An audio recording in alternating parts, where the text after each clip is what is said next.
Good morning. I hope you had a great Memorial Day weekend, and I'm really glad to have you here. Today, if you haven't done so already, turn in the QA3 lab. I've got a pile going right there. I'll also return, if you want, your stuff that I would have given you on Monday, but Memorial Day got in our plans. Alas, what are you going to do? That's the only thing that's really happening for section L1 this week. Next Monday at 1:10, we'll do the class presentations. So come ready to give your presentation, have your paper ready to turn in. We won't do a lab or anything like that. Should be pretty chill. But then also next week, Wednesday and Friday, other stuff that's going to happen. So on Wednesday, you'll turn in problem set 6 to me. And then you'll also get seminar self-quiz 6 and quiz 6. Those will be due on Friday, the next day, 2 days from then, at 9 o'clock. Should be pretty chill. Any questions, that kind of stuff? Awesome. All right, so we're talking about organic chemistry. The last subject that we're going to look at here real briefly before the end of the term. And organic chemistry, as you may or may not know, is a full year class that usually follows the equivalent of Chem 223. And so there's no way we're going to do a whole year of stuff in like a couple lectures. However, when I entered organic chemistry, it was kind of crazy. I was feeling pretty confident after my equivalent of Chem 223, and I was literally snowed over when I went to OChem. So my goal as the instructor was always to help any of you going into organic chemistry to not have that experience. I want to introduce the families of organic chemistry. I want to talk about the naming of them real briefly so that you will have a better experience, honestly, than I did right there. If you're not going to take organic chemistry, that's cool too. You'll still be able to understand the things that happen. And unfortunately, over the last several days, there have been 2 bad chemical incidents. One down in Long Beach, which was a compound called methyl methacrylate that was going to blow up, and it sounds like they got that under control, which I'm pleased. However, closer to home, up there in Longview, there was another chemical spill. Now that one was sodium hydroxide and sodium sulfide, apparently, so that was more inorganic stuff. But either way, good to know about these chemicals. They're around us all the time. Knowledge is power, etc., etc. Questions before I start? All right, so on Friday, we left off with this example of a way to name a compound. And in organic chemistry, there's a whole series of what are called alkyl groups. And alkyl groups are sp3 hybridized carbons, which means they're tetrahedral, which means they need 4 connections.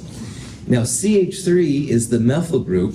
Carbon has 3 of the 4 connections to hydrogen, so there's one more space you can do something with.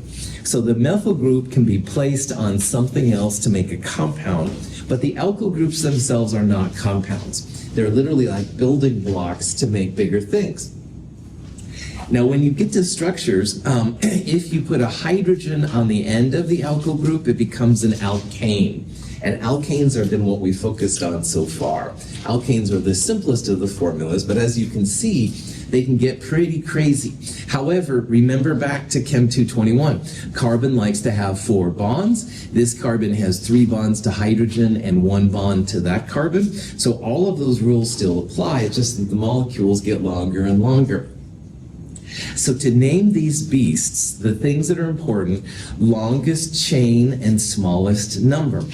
And a chain of carbons is literally a connection of carbon atoms where if you can imagine, like you'll put your pencil down and you'll just kind of go up, up, up, up, up, but you can't go backwards, you can't pick up the pencil and put it somewhere else.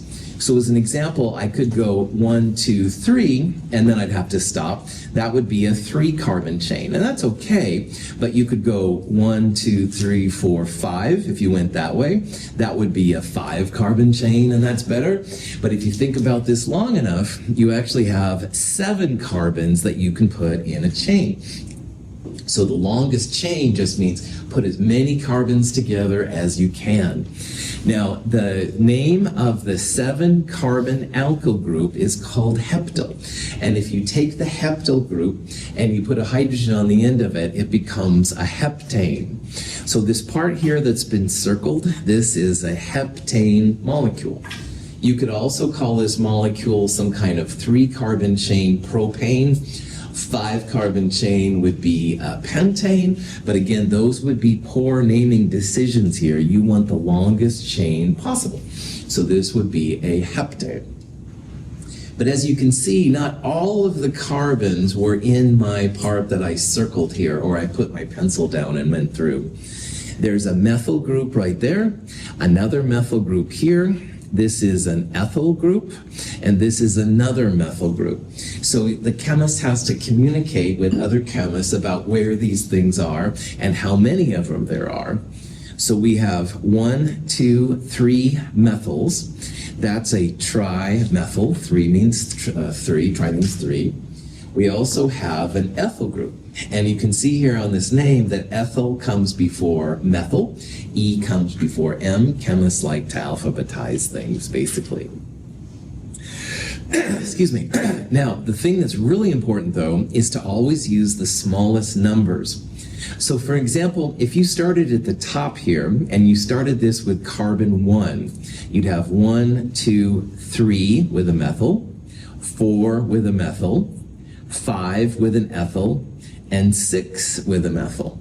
So you could call this 3, 4, 6 trimethyl, and I think it's 5 ethyl, if I remember right. And that would be a name that would work, all right? However, if I say, you ain't knowing what I'm doing, you know what I'm saying, right? But it's kind of hick talk, all right? And if you're going to be proper speaking in organic chemistry, you always want to use smallest numbers. So when you're learning this, I highly recommend that you try counting in both directions. So instead of going top to bottom or right to left, or left to right, go right to left and bottom to top. Do whatever you do, do the opposite. And sure enough, if you do the opposite here, this would be 1, 2 methyl, 3 ethyl, 4 methyl, 5 methyl. You can see now we have 2, 4, 5. That's a smaller set of numbers than the other ones. I think it was 3, 4, 6 or something like that. And also the ethyl group is off the 3rd carbon instead of the 5th carbon. So for all of these reasons, this is the proper way to name this compound. Longest chain means we got as many carbons connected as possible, and the smallest numbers. And I recommend you count both directions when you're learning, just to make sure that you're full. Any questions? Yeah. So is the ethyl in front of the methyl group because of the priority? Like, does it get more priority as it goes, as it adds carbon? Cool. Some things are priority. You're absolutely right. This one, though, is literally just alphabetical. The E of ethyl comes before the M of methyl. All right, that's all it is, Jaden. So butyl would come before ethyl, but ethyl before methyl, methyl before propyl. Good question. Yep. Cool. Other questions? There's no dumb questions at this point. Okay, so let's say I wanted you to name this compound, all right? And this is obviously not as intense as the other one, but it's the same idea. So first of all, every carbon has 4 connections. There's no double bonds, there's no oxygen, stuff like that. So this will be an alkane. Alkanes are just carbons with only single bonds, tetrahedral, everything, blah, blah, blah. And the first thing you want to do is find the longest chain of carbon atoms. So you could go, for example, 1, 2, 3, and that's okay, but probably you can see it's better to go 1, 2, 3, 4. 4 carbons would be better than 3 carbons. And by the way, you could count 3 that way or this way, it doesn't matter. 4 is better than 3. So a 4-carbon alkane would be a butane. It comes from the butyl group. Butyl plus an hydrogen becomes butane. So the answer will be one of the first 3 right there. It's going to have some kind of a butane. Pentane would be a 5-carbon system, and I can't keep my pencil down. I can't go backwards, all right? If there was another carbon right there, that could be a pentane, but I can't do that. And propane would be only 3 carbons, and that's not as cool as having 4 carbons. But when I put my 1, 2, 3, 4 carbons for the butane, you can see that there's 2 methyls hanging off, all right? And those methyls need to be named somehow. So because there are 2 methyls, it's going to be a dimethyl. So dimethylbutane is in all of these, and that's legit because we need to tell each other that those two methyls are not part of the butane group. But here's where it gets really important on this numbering thing. In the English language, everybody reads left to right. So 1, 2, 3. It looks like this could absolutely be a 3,3-dimethylbutane, all right? However, count both directions, all right? Even if your natural language reads left to right, try going right to left. Or as we saw in the last example, top to bottom versus bottom to top. Count both directions. And if you do that, this would be carbon 1, 2, 3, 4. So we could also call this a 2,2-dimethylbutane as well as 2,3. And again, smallest number, always the winner. So 2,2-dimethylbutane would be the best name here. 4 carbons is the longest number of carbons in a chain.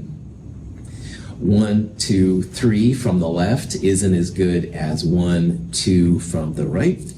2,2-dimethyl. Oh yeah. Questions?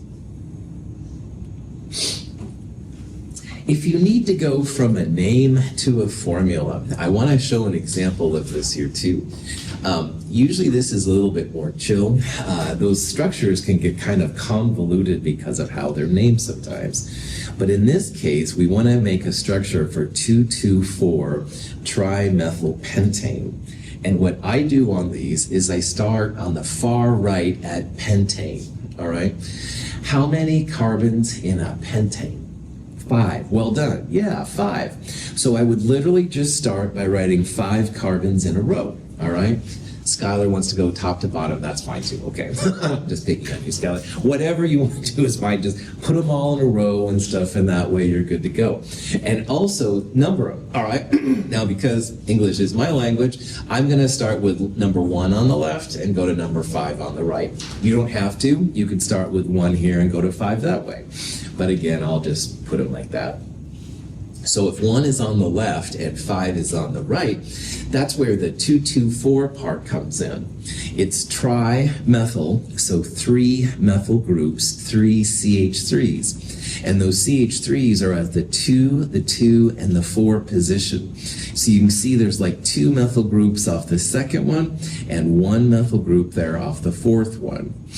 You could have like a 2,3,4-trimethylpentane, all right? That's kind of the reason why they all get their own numbers. And notice that even though both carbons are off the same, or each methyl group is off the same carbon, they each have their own number. That's another thing. So this right here is actually what's called the skeleton backbone of this molecule, and it's not bad as is. But if you want, you can always fill in the hydrogens. Carbon loves to have 4 bonds. That's the thing. If you can count to 4, you have all the math and organic chemistry you'll need, I swear. But anyway, so this carbon here on the end would have 3 hydrogens because it already has 1 connection to carbon. The carbon there in the middle has 1, 2, 3, 4 carbons around it, so it doesn't need any hydrogens, but the ones on above and below do. This uses the combinations of structures where they show the hydrogens, and also some of these line drawings. The vertice is always a carbon. So that's a carbon, that's a carbon, that's a carbon. This carbon right there would have 2 hydrogens off of it. This carbon right here would have 1 hydrogen off of it. 4 bonds is the mantra when it comes to organic chemistry. So, excuse me. Questions on any of it? So, here's a question. Draw 2,3,4-trimethylpentane. All right. And, first of all, if you put answer D down, that's totally fine with me because inorganic metals rock. They have better colors than organic. Organic basically is black, white, and if you're unlucky, brown, but that's another story. Anyway, if you want to draw this officially, here's what you would do. Let's start with the right. Pentane is 5 carbons. So you'd have 1, 2, 3, 4, 5 carbons just in a row, okay? And then there are 3 methyls. Tri means 3. 3 methyl groups, 3 CH3s. They're off the 2nd, 3rd, and 4th. So if you count left to right, it would be the 3 middle ones, basically. If you count right to left, it's the three middle ones. But anyway, the structure would look something like this, all right? The CH3 groups there are methyls. Here's the 1, 2, 3, 4, 5 carbons in a row in the middle. And oops, I forgot to turn iClicker on. Sorry about that. Now it's on. Anyway, if you have something like this, that's fantastic. Hopefully you're beginning to see how to interpret these names for structures. Any questions, any of this jazz? Cool. All right, so we have seen the type of family of organic molecules called alkanes. And an alkane is nothing more than an alkyl group with a hydrogen on the end.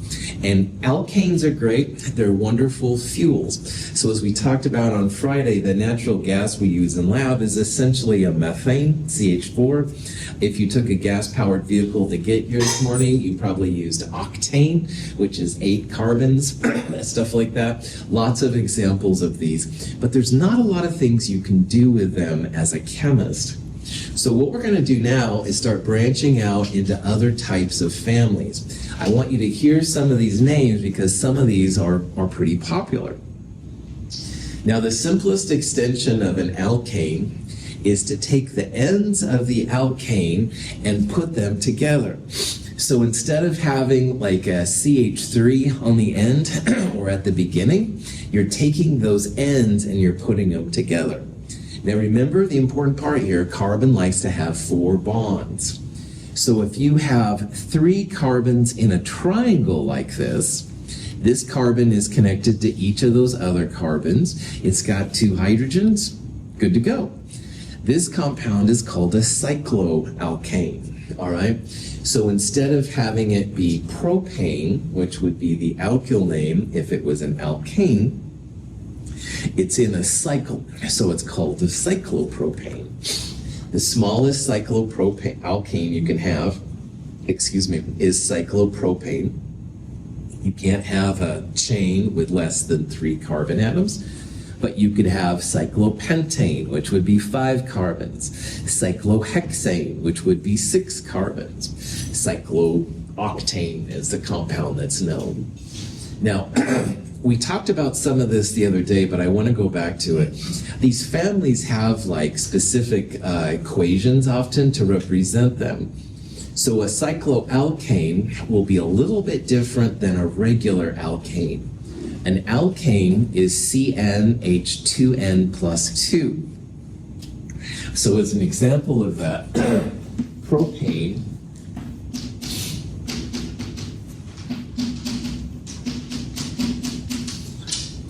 up here has 3 carbons, so N would be 3.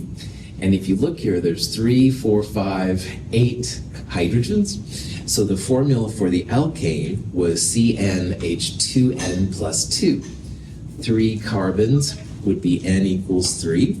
3 times 2 plus 2 for an alkane would be 8 hydrogens. However, when it comes to the cycloalkanes, you lose 2 of the connections on the end as the carbons on the end come together. So instead of CnH2n plus 2, the cycloalkane is just CnH2n. You lose those outer ones. To name the cycloalkane, you take the alkyl group and you take the YL off. So pentyl would become pent, and you add a cyclo to the beginning and an AN to the ending. So cyclopentane would be the 5 carbon ring equivalent. Cycloalkanes are great fuels as well. There's not as much you could do with them, but they are kind of interesting and it's a nice extension. But here's the cool part. Yusuf one day is working in chemistry. I'm going to give you a bad time after what we talked about the other day. But anyway, he's working one day in a chemistry lab and he makes some kind of formula C10H20. All right, well, if N is 10, 2 times N would be 20. It's quite possible then that he would be working on a cycloalkane. And this kind of tells me then a little bit about what Yusuf's work might be doing. It's okay if you don't do chemistry, I'm just giving you a bad time. Anyway, so these are the kind of things that chemists can do. They can kind of think about then what the formula might be. Questions? All right. So here's a question that says, which of the following could be a cycloalkane? All right, so a cycloalkane is going to have CnH2n for the formula. So for example, this one has oxygen, that's out. If N is 7, H here is certainly not 7 times 2, 14, so that's out, all right? This one, if N is 14, 14 times 2 would be 28. This has too many hydrogens. So that one is out, all right? So 3, 4, and 5 are out. However, if you look at both of these, N of 5, so 2N would be 2 times 5, 10. That could be. If N was 2, 2 times 2, 4. That could be a cycloalkane. However, only one of those is going to truly be a cycloalkane, because remember, you have to make those ends connect with each other. And if you have only 2 carbons, you can't really make them connect. They're like sterically hindered. They need to have at least like a third part like in the middle of it. So the only one here that's going to be a cycloalkane is going to be B. You have to have at least 3 carbons to be a cycloalkane. You can't make carbon-carbon. That would make a carbon-carbon double bond, but it wouldn't be like a cyclic group, if that makes sense. Any questions on that? A much more interesting in terms of reactivity group that you can do with these organic compounds is take your alkyl group and put at least 1 halogen on the end of it. Now the halogens, if you remember back from Chem 221, were the group 7A nonmetals: fluorine, chlorine, bromine, iodine. You can with astatine and tennessinium under there, but they're very radioactive and rare, so that they're not usually included. Anyway, these halogens are actually a lot more exciting in terms of reactivity than just having hydrogens. So for these, the generic representation will be the alkyl group R. R here just means any alkyl group with one of these, X, all right? So the formula then will be CnH2n plus 1 and X. So here's an example of one of the most common of the alkyl halides. It's called methyl iodide, sometimes called iodomethane. This is an alkyl group, CH3, with an iodine on the end of it. So in this formula up here, there's 1 carbon, so N is 1, 2 times 1 plus 1, 3 hydrogens, and X here would be iodine, all right? And all of the single halides, anyway, would follow in this kind of category. Here's another example. This is 2-iodopropane. So here we have 1, 2, 3 carbons. This would be a propyl group. But instead of putting the iodine on the end, here the iodine is off the middle carbon. And in terms of polarity and stuff like that, that can make a big difference. So this thing would be 2-propyl iodide, if you want to call it that way, or 2-iodopropane. Either way, iodine's in the middle carbon, not on the ends. You're good to go. Notice that these have sometimes multiple ways of talking about them, and that's just organic chemistry. I'm just the messenger here. I didn't make these rules, but you can absolutely get credit for using either way. It doesn't matter. Any questions on that? The most famous of all the alkyl halides, chloroform. Now, if you've ever watched cheesy movies, and Lord knows I've watched plenty, chloroform sometimes is used. They'll put a liquid on a rag and put it over someone's face, and they go, oh! And man and woman both. Anyway, chloroform has traditionally been something that will make people get knocked out. All right, now I think it takes more chloroform to knock a person out than they'll let on, but that's okay. Chloroform is CHCl3. This has 3 halides on 1 carbon, so that you can have more than one on. Chloroform has been used sometimes in dentistry. All right, looking at Jaden there. But anyway, don't use it anymore. I don't think that's good. But anyway, they've tried different uses for them over time. Chlorofluorocarbons are bad, and hydrocarbons are bad too. So they're trying to get away from it. But just know that chloroform is, yeah. All right, so here's a more practical example. In this question, it says, what's the name of this structure right here? So first of all, if you look at this structure, all right, carbon has nothing but single bonds. That'll be important coming up. However, instead of having just hydrogens, this thing has bromine and chlorine, all right? So to name it, to make one of these names not answer E, which is just silly, you're going to have a bromo, bromine becomes bromo, and chlorine becomes chloro. But you've got to tell the chemists like which atoms they're on. So again, those of us like me that are English speakers, you want to go 1, 2, 3, 4. It feels like 3 bromo and 4 chloro would be the right answer here. But you've got to count from both directions in organic chemistry. It's really important. Remember, these molecules are rotating and vibrating and all kinds of things. As long as they're in an absolute zero, they're moving around like crazy. So instead of counting just from left to right, also count from right to left. So this would then be the first carbon, second carbon, chloro and bromo, all right?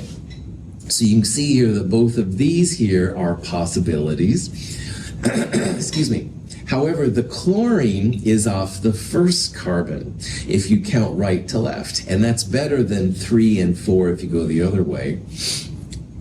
So this compound then officially would be 1 chloro, 2 bromo, butane. Now, I will absolutely give you credit if you called it a wait a minute. Yeah. Sorry, 2 bromo, 1 chloro. Alphabetical, Michael. Sorry about that. I'm having my own brain spaz this morning. Darn organic chemistry, getting me again. No, anyway, just want you to hear all the weirdness about it, man. Yeah, bromo before chloro. Sorry, bad instructor. 2 before 1. I wanted to put the 1 first and the 2, that was my fault. Anyway, so yeah, so alphabetical is cool. Smaller number is cool. I got caught too, so you will get caught once in a while. That's why we're trying to practice it here. Sorry about that. Questions? Now, everything we've seen so far has had only carbon-carbon single bonds.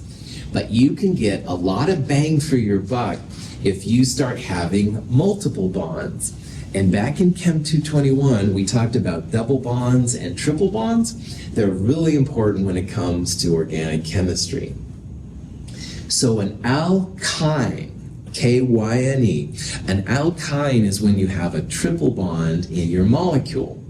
Now, a triple bond does some really cool things geometry-wise. If you remember, those are sp hybridized. The electron pair geometry is linear. So you can see how this thing is totally flat, straight, right across there. It's only the tetrahedral sp3 carbons that are looking a little strange here. So alkynes get a special name. That triple bond, really important to organic chemistry. There's a lot of things you can do with it. So you want to put a number next to where the triple bond starts.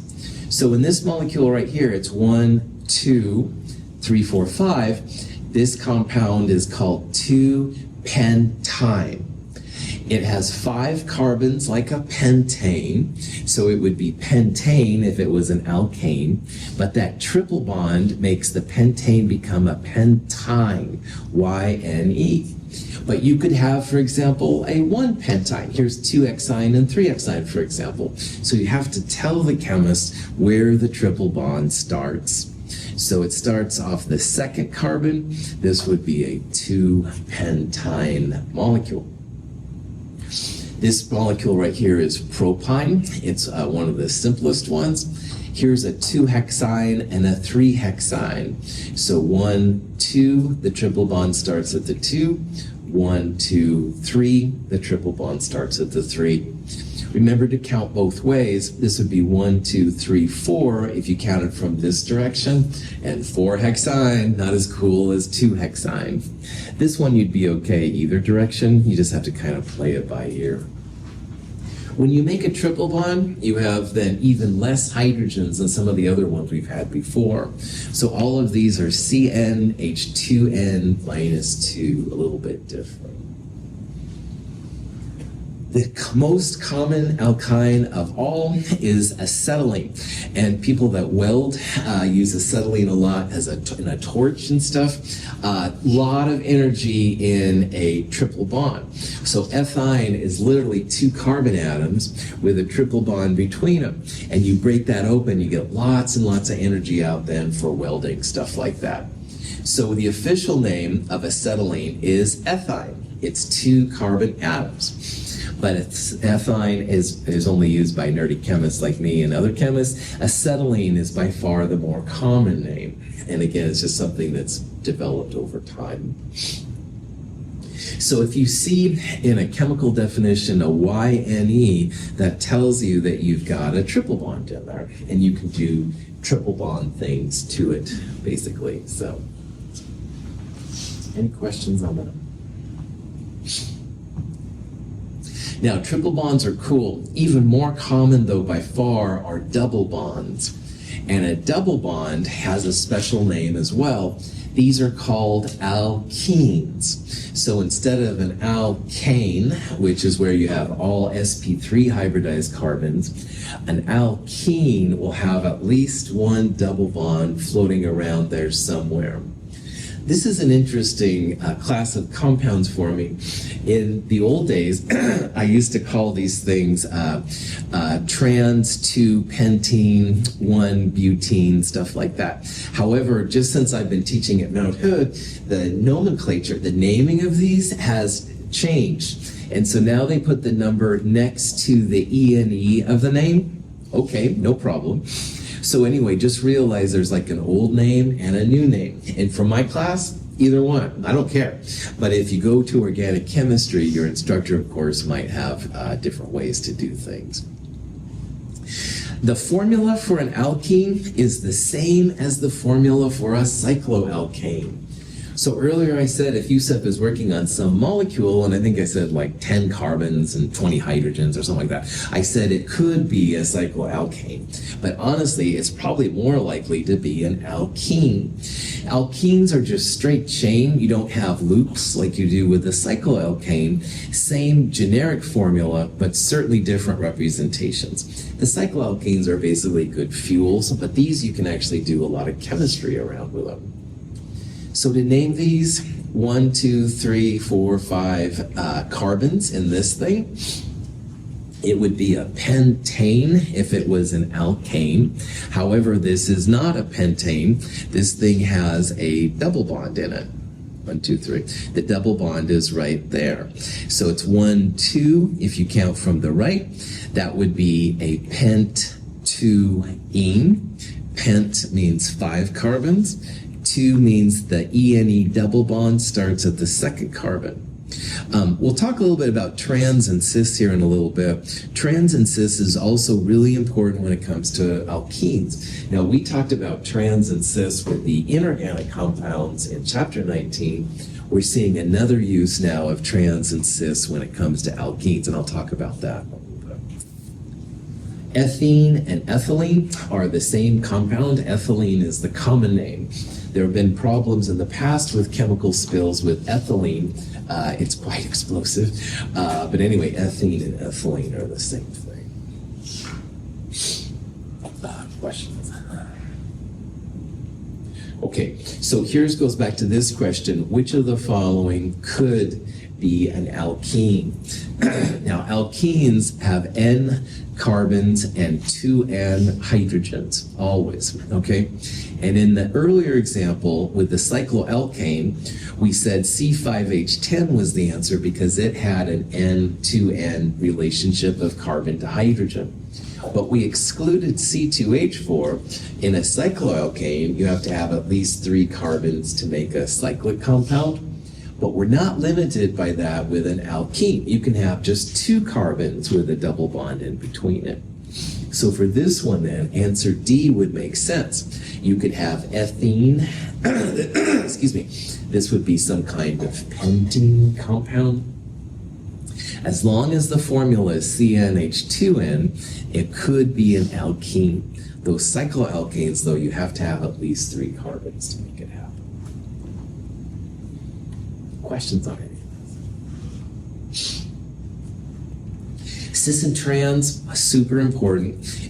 In Fred Meyer's, for example, sometimes they used to have a thing that says, we've removed all of our trans fats from our things. And I wonder if they really have, by the way, but that's another problem. Cis and trans can make a big difference in terms of what we eat. Our body is apparently set up more for cis fats, not trans fats. And so trans fats can be a problem.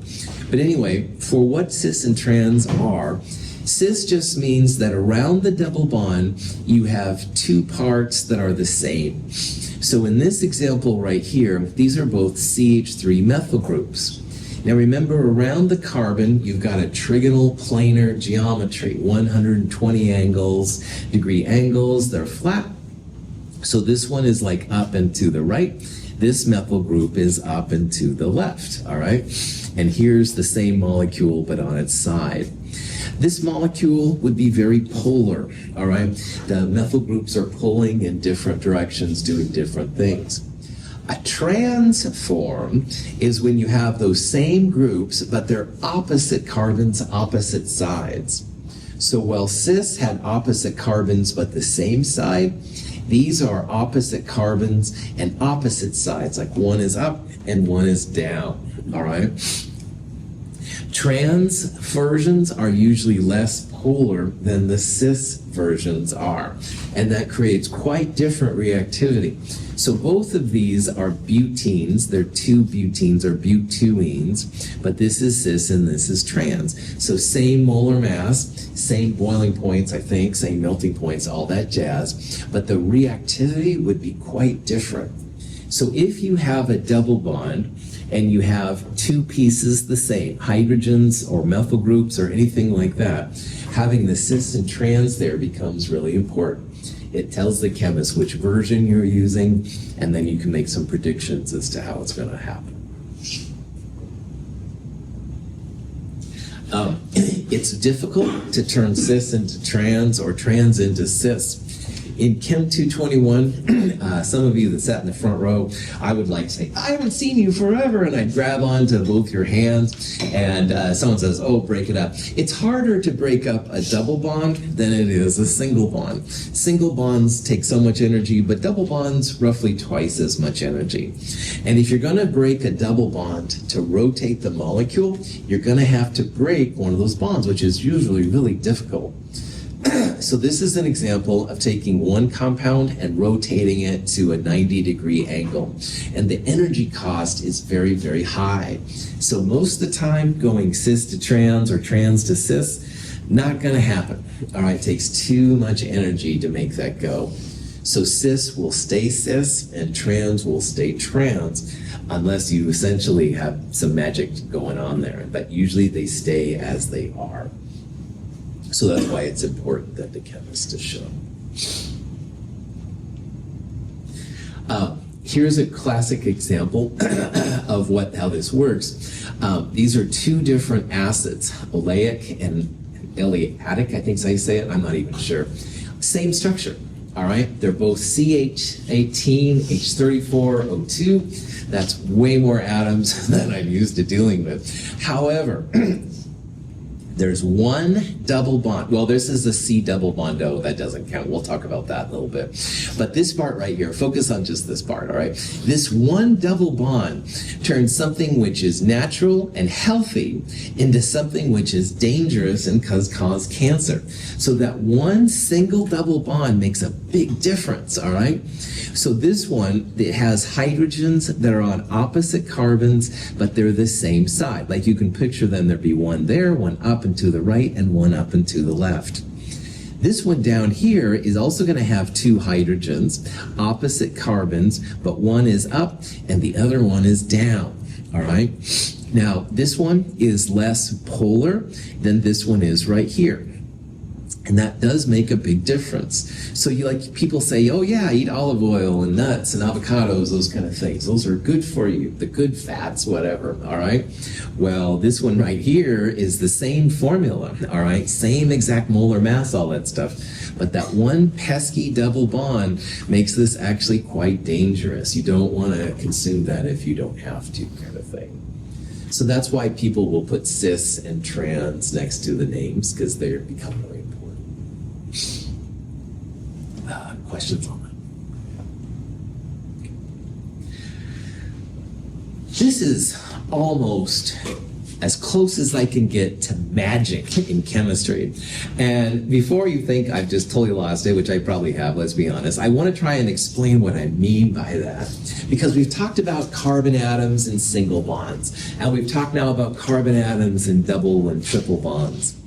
But if you make a loop of carbon atoms and put alternating double, single, double, single, double, single things, a fascinating phenomena starts to occur.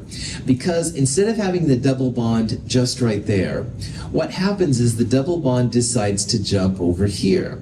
And then it jumps back to there and there and there. This is the process of resonance we talked about in Chem 221, if you remember it. So if you have, for example, 6 carbons in a row, the double bonds are constantly rotating around the molecule, all right? And as those electrons, which is what a double bond is, as those electrons go around there, it creates like a force field, a ring current, if you will, and it makes these molecules super stable. So an aromatic hydrocarbon, or aromaticity is the fancy name, is just when double bonds are literally able to just resonate like anything, and they make like a circle, all right, or a loop and stuff like that. And man, are these stable.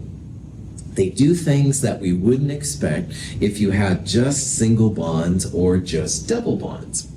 Now, aromaticity, or aromatic hydrocarbons, is a really cool field, and I've always liked it. We're just going to introduce it here. Just realize that the simplest of the aromatic compounds is called benzene. Benzene is when you have 6 carbons in a 6-membered chain. Carbon likes to have 4 bonds. So each carbon has a double bond, a single bond to the other carbons. So that means there's going to be 1 hydrogen left over right there. So benzene is 6 carbons with 6 hydrogens, C6H6. And benzene doesn't react like normal alkenes with double bonds or normal alkanes with single bonds. It's kind of got its own jive going. It does its own thing. Magic. All right, maybe not magic, but it's closer to magic than anything that I've talked about. Okay. So an aromatic hydrocarbon is, again, the magnificent world of organic chemistry and what carbon can do. All right, and it's amazing that it can do this kind of stuff. So we're going to talk about just a little bit about what makes benzene so cool and why it's so cool. These 3 structures right here show the sigma bonds, the pi bonds, and the sigma and the pi bonds. So again, back in Chem 221 or wherever you learned about this stuff, sigma bonds are kind of like a handshake, all right? So I could go up to Jaden here and go, hey, Jaden, what's going on? And he'd shake my hand if he felt like it. That would be like a sigma bond, all right? But we also talked about how pi bonds, Jaden, haven't seen you in a long time. The pi bond is like the bread above and below the sandwich part. So a pi bond is above and below the sigma bonds of a network. And if you had 2 pi bonds, you'd have 2 slices of bread between the sigmas. So what these things are showing, this is like the middle part of your sandwich, all right? Let's say it's peanut butter and jelly. This would be literally the peanut butter and jelly part of the sandwich. And this would be the bread over the peanut butter and jelly. That's the pi bonds. And notice here how the pi bonds are above and below what these are. So this is everything all together. But what makes benzene so wild is that bread above and below, it makes a circle, all right? It literally is like a ring of current that goes around and around and around. And so these things don't behave like normal single bonds, and they don't behave like normal double bonds. It's kind of its own mix of things because of these delocalized pi electrons. You can actually measure the circle, the ring current going around. It's just, anyway, I'm gushing here a little bit. I'm sorry about that. I shouldn't be so passionate here. But anyway, I want you to see that this is like a whole nother kind of chemical compound that anybody really didn't expect. These rings are really amazing. Yeah, right. So just kind of instantaneously form and then deconstruct the bonds. of the structure. Yeah. Is it possible then for it's a double bond to catch up with another double bond? Because they were kind of illustrated being across from each other. Good So call. that caused problems for the structure. There's limits as to how many electrons can go in this kind of circle above and below. And so they're set up just right so that you don't have too many, but you have just enough. If you added more, you could make those kind of things happen. You're absolutely right, Ryan. Those compounds then are no longer aromatic. There's some rules to predict like when compounds are aromatic or not, and I wasn't going to talk about them. 2n+2. But anyway, sorry, get too excited here. But anyway, for these kind of compounds, they don't catch up. But if you had that kind of scenario, then you wouldn't have an aromatic hydrocarbon. You'd have just a normal double bond or a normal single bond. Very cool question. So yeah. So this ring is really important. Oh my gosh. Your order? Yeah, see, give me one utterly delicious milkshake, skinny calf, and order of onion rings. Thanks. One ring to rule them all. One ring to find them. Oh, Jesus. One ring to bring them all. And in the darkness bind them.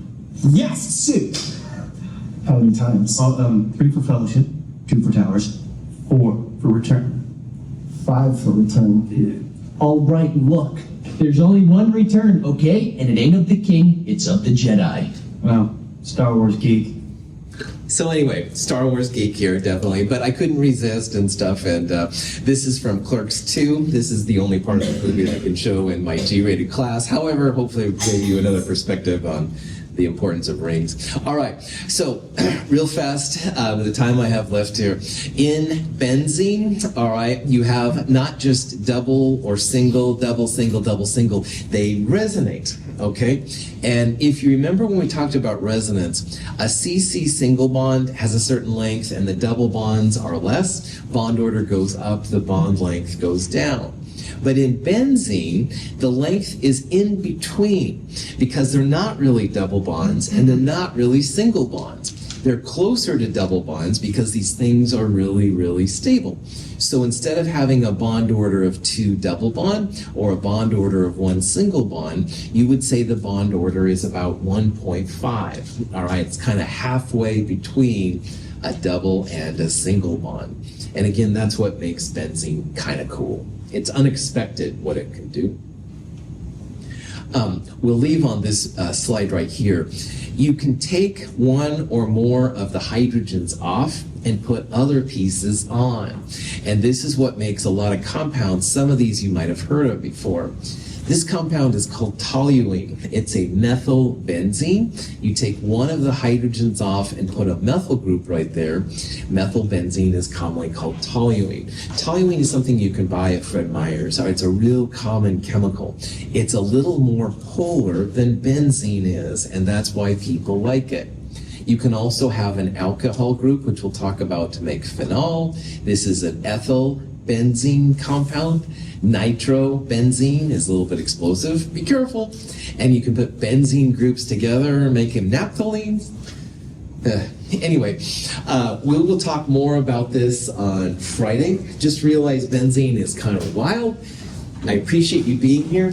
If you haven't done so already, turn in the QA3 lab down here. If you wait a little bit, I'll return your work from last week to you as well.